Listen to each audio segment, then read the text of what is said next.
اب ذرا منکرین ختم نبوت، ہمارے پاس 5 منٹ ہیں، اس میں ذرا دکھانا چاہتا ہوں سین، تفصیل کبھی ہو تو آپ پڑھیے گا۔ سجا نامی عورت کا دعوی نبوت ہے، لشکر صدیق کی یلغار ہے، اس ٹولے کی بدترین ناکامی ہے، حتیٰ کہ یمن کی طرف فرار ہوئے اور یہ ٹولہ بھی بکھرا، پیچھا کیا ان کا پورا کہ عقیدہ ختم نبوت کوئی معمولی چیز نہیں۔ دوسرے نمبر پہ طلحہ بن خویلد الاسدی اٹھا، دعوی نبوت کیا، چشمہ ناراگا گواہ ہے، شدید جنگ ہوئی اور میرے صدیق کے جتنے کمانڈر اور ساتھی ہیں وہاں پر پہنچے، حتیٰ کہ وہ بھاگا، شام کی طرف جا کر کے فرار ہوا، شکست فاش ہوئی، پھر توبہ کر کے رجوع کر کے اسلام قبول کیا۔ تاریخ کو یاد ہے کہ کمانڈر سیدنا خالد بن ولید طلحہ اسدی کے خلاف آئے تھے اور عقیدہ ختم نبوت کا پرچار اور حق کا بول بالا ہوا تھا۔ تیسرے نمبر پہ مسیلمہ کذاب، کہنا بڑا آسان ہے، اس بندے نے رسول اللہ علیہ وسلم کی زندگی میں ملاقات کی، آیا اپنے آپ کو نبی ثابت کرنے کے چکر میں رہا، حضور صلی اللہ علیہ وسلم گئے، دعویٰ کر بیٹھا، 40,000 کا لشکر لے کے آیا، جناب صدیق اکبر نے سیدنا اکرمہ، سیدنا شرحبیل ابن حسنہ اور تیسرے کمانڈر خالد ابن ولید ان کو بھیجا، اور یہ جس طرح قہر بن کے ٹوٹے تاریخ گواہ ہے۔ 21,000 منکرین ختم نبوت واصل جہنم ہوئے، 700 حفاظ اور 1200 صحابہ شہادتوں کے نذرانے پیش کر کے دنیا کو بتایا کہ مسئلہ ختم نبوت یہ گفتار سے نہیں، اس کا حل ہے تو تلوار سے ہے۔ یہ تھا یقین، یہ تھا اجماع، اور یہ تھے جناب ابوبکر صدیق۔ دکھتا تو ہے، تکلیف تو ہوگی، پریشانی تو ہوگی۔ اور چوتھے نمبر پہ اسود الانسی نے بھی دعوی نبوت کیا یمن میں، اس نے بیعت عام شروع کر دی، عامل نجران پہ حملہ کر دیا اور عمر بن حزم کی جلا وطنی کر دی، صنعاء پہ بھی اس نے حملہ کر دیا، عامل شہر ابن بازان کو قتل کر دیا، شہید کر دیا۔ کمانڈر سیدنا علی ابن حضرمی کی قیادت میں لشکر جرار بھیجا صدیق اکبر رضی اللہ تعالیٰ عنہ نے۔ اسود الانسی واصل جہنم ہوا، یمن کے مقبوضہ علاقے واپس کیے گئے، بحرین فتح ہوا، عمان فتح ہوا، فتح در فتح بتاتی چلی گئی کہ صدیق اکبر آئے تھے اور عقیدہ ختم نبوت کے محافظ بن کے رہے تھے۔ باقی انشاءاللہ زندگی رہی اگلی ملاقات میں تفصیل دوں گا کہ عراق پریشان کیوں ہے، ایران پریشان کیوں ہے، اور آج بھی ایرانیوں کو اس ہستی سے تکلیف کیا ہے۔ اشارہ کر دیتا ہوں، مشرق عراق و ایران کی فتوحات، کوئی دن یاد رکھنا یہ صرف 2.5 سال ہیں،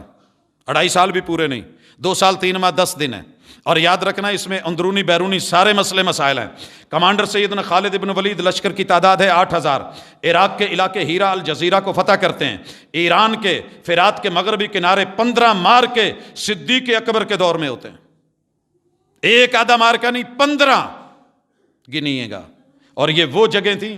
جہاں بڑے سر بلند تھی ایرانی طاقتیں، قوتیں، فوجیں، سپاہ۔ ابھی حضرت عمر نہیں آئے رضی اللہ تعالیٰ عنہ، وہ جب آئیں گے ایک اور کیفیت ہے، صدیق اکبر ہیں۔ یہ معرکۃ اللیث ہے، ایرانی مجوسی فوجوں کو شکست فاش ہوتی ہے، فتح ہے، اور یہ 25 صفر سن 12 ہجری ہے،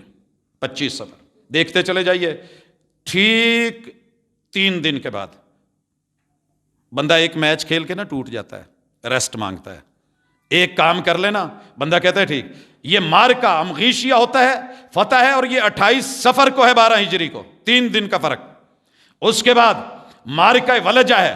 اللہ نے فتح عطا فرمائی ہے۔ مارکہ ہیرا ہے، منہ زور ساسانیوں پہ اللہ تعالیٰ نے لشکر صدیق کو فتح عطا فرمائی ہے۔ اور 5ویں نمبر پہ مدائن میں مارکہ ہوتا ہے، اللہ تعالیٰ مسلمانوں کو فتح دیتے ہیں۔ 6 نمبر پہ فتح انبار ہے، 7ویں پہ عین التمر میں فتح ہے۔ اسی طرح یہ لشکر 8ویں نمبر پہ دومت الجندل پہنچ گیا ہے، اور 9ویں نمبر پہ حسید میں پہنچا ہے، 10ویں نمبر پہ فتح خنافس ہے، اور 11ویں نمبر پہ فتح جو ہے وہ مسیخ ہے، 12ویں نمبر پہ اس وقت یہ مارکہ ہو رہا ہے فراز کے اندر، 13ویں نمبر پہ جزیرہ میں، 14ویں نمبر پہ یہ مارکہ ہو رہا ہے سنئی میں، 15واں مارکہ زمیل میں، اور پھر آدھی فوج 9,000 کا لشکر لے کر کے جناب خالد ابن ولید ان 15 جگہوں کے اوپر جناب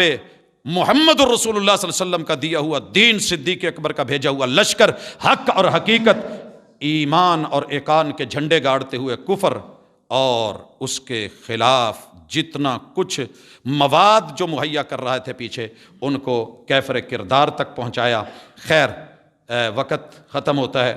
آگے چل کر کے دیگر کمانڈرز باقی علاقے، بابل، عراق، شام، فلسطین، اردن،